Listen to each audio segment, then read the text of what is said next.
My friend always says, oops, I left my wallet at home whenever we go out, expecting me to foot the bill. It bothers me, but my husband had an idea.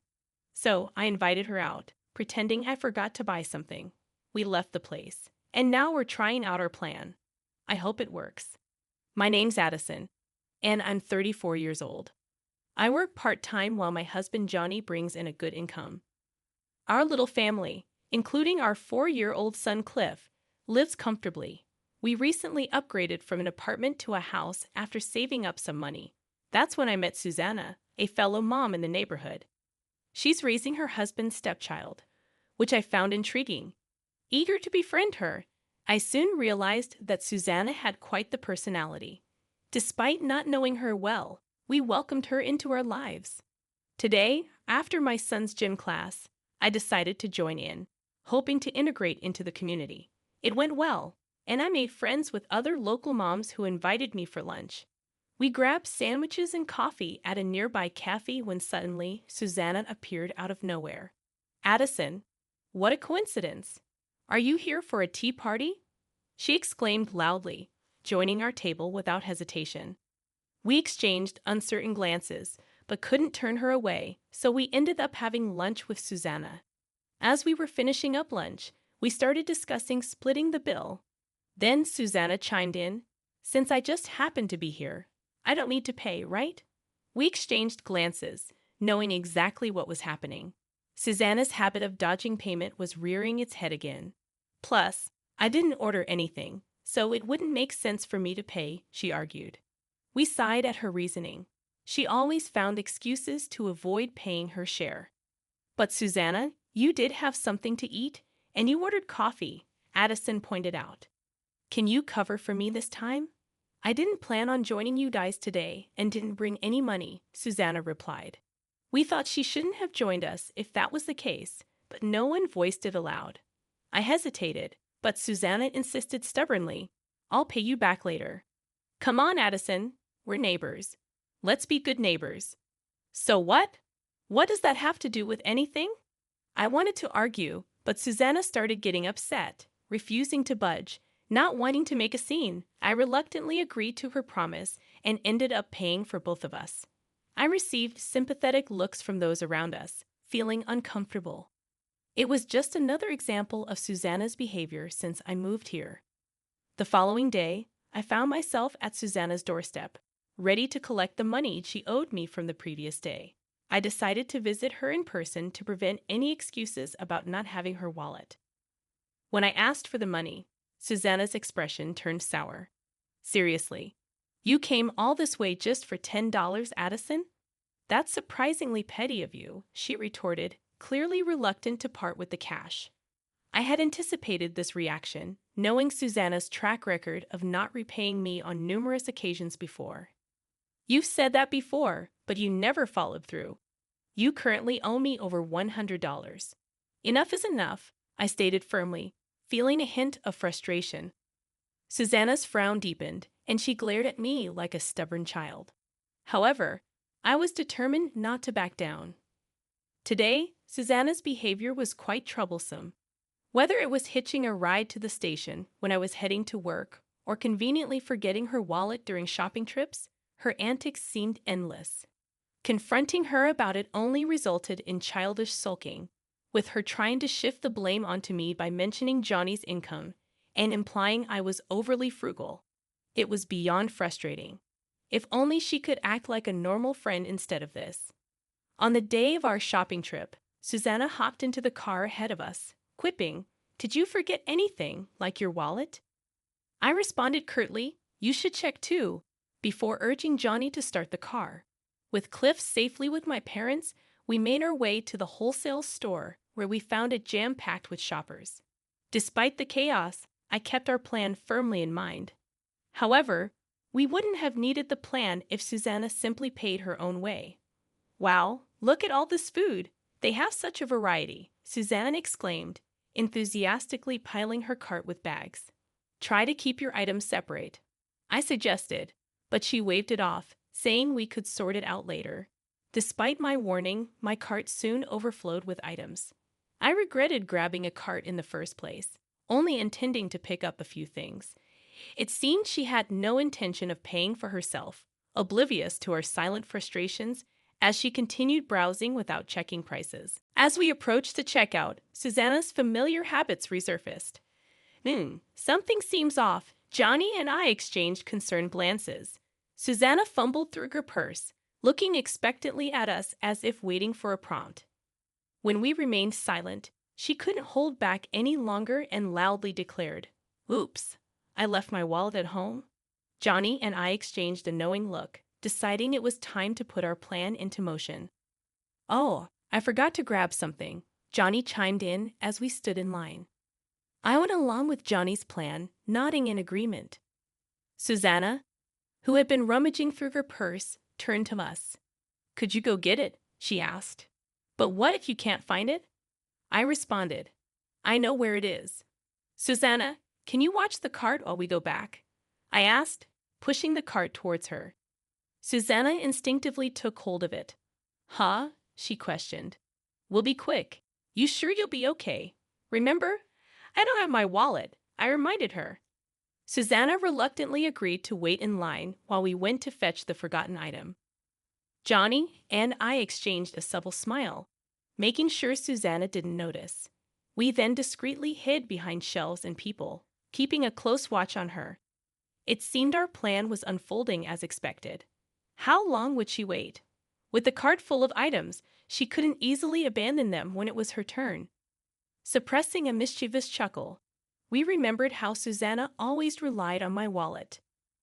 There were instances when she would make excuses to leave early if I refused to pay. Recalling this, Johnny suggested we turn the tables on her. However, we had agreed that if Susanna made any attempt to pay, we would let it slide this time.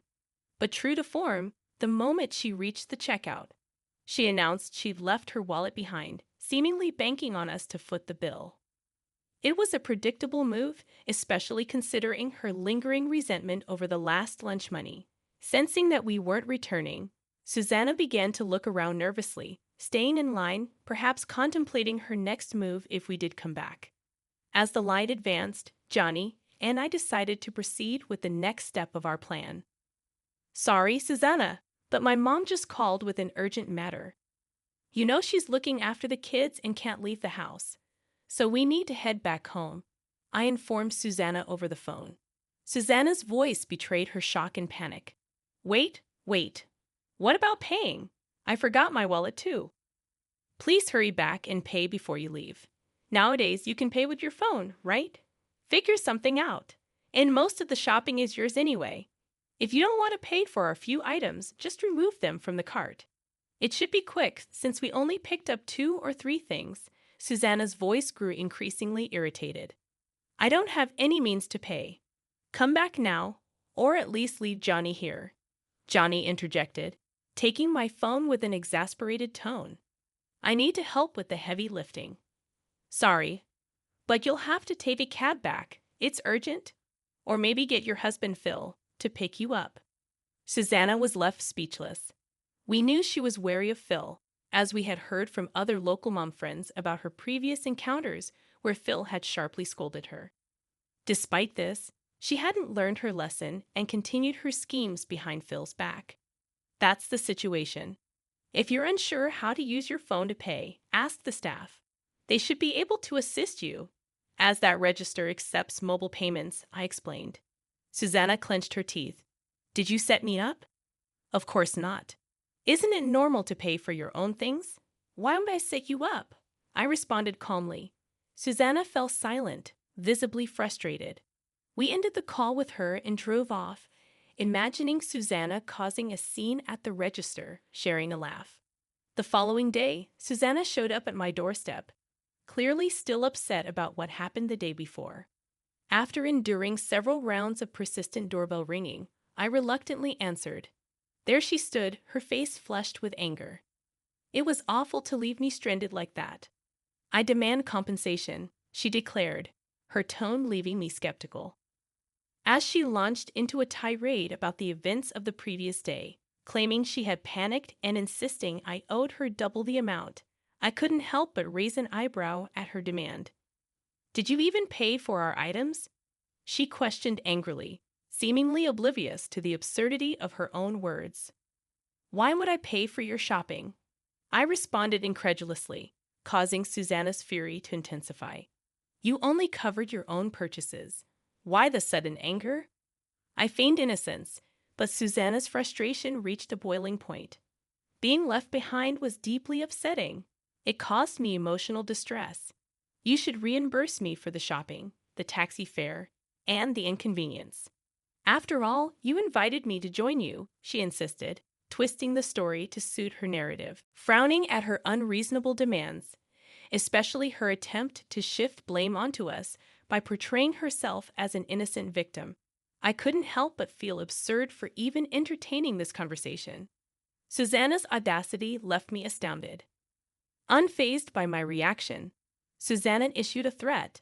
"If you refuse to pay, I'll spread rumors about you to the neighbors. Think about the consequences for your fancy house. Pay up if you want to avoid that." Confronted with Susanna's unreasonable ultimatum, I realized it was time to reassess our relationship. Just then, a familiar voice broke the tension. At the sound of it, Susanna's face drained of color, and she swiftly turned around. There stood Johnny and Phil, engaged in conversation as they strolled together. "What's going on?" Phil inquired, sensing the tension in the air. "Oh, it's about yesterday," Johnny began, shooting Susanna a meaningful glance. When I mentioned that, he trailed off, leaving Phil curious. Johnny proceeded to recount the events of their trip to the wholesale store with Susanna and how they had to leave abruptly due to an unforeseen circumstance. "Unfortunately, we didn't manage to buy anything in the end," Johnny concluded, sharing a chuckle with Phil. "That's too bad," Phil remarked with a sympathetic smile, unaware of the tension that had transpired. Turning to Susanna, Phil questioned her. "What's your side of the story?" Suddenly stripped of her previous assertiveness, Susanna stumbled over her words, attempting to formulate a response. Sensing her discomfort, I decided to fill Phil in on Susanna's demands from earlier, noting how deeply hurt she had seemed. "I'm genuinely sorry, but asking for compensation and shopping money seems a bit excessive," I expressed, causing Susanna's face to pale. "What do you mean?" Susanna protested, her voice tinged with desperation. "That's not how it is." "But wasn't that the purpose of your visit today? Or was there another reason?" Phil interjected, his tone curious yet perceptive. Caught off guard by Phil's directness, Susanna lapsed into an uneasy silence, her frustration palpable. Phil, sensing that something wasn't adding up, frowned in suspicion. Noticing Susanna's pleading gaze, she turned to me for support, but I remained silent. "Next time, we won't leave you behind. Let's go shopping together again, all right?" I suggested with a faint smile, attempting to diffuse the tension. Okay, Susanna replied hastily, her face drained of color as she hurriedly made her exit. Later, Phil confronted Susanna once more. This wasn't the first time such an incident had occurred, and his frustration was entirely justified. He had personally looked into Susanna's actions after receiving multiple complaints from other local moms, which only fueled his anger. Confronting Susanna about her exploitation of others, he discovered her misuse of household funds on luxury items, which had led to discussions of divorce. Desperate to salvage their marriage, Susanna pleaded with Phil, but he felt betrayed and ultimately decided to kick her out for the sake of their child. Eventually, they went through with the divorce proceedings, with Susanna returning to her family's home to assist with farming. With the troublesome influence of Susanna gone, the neighborhood regained its peace. Nevertheless, we maintained our friendship with Phil and continued to offer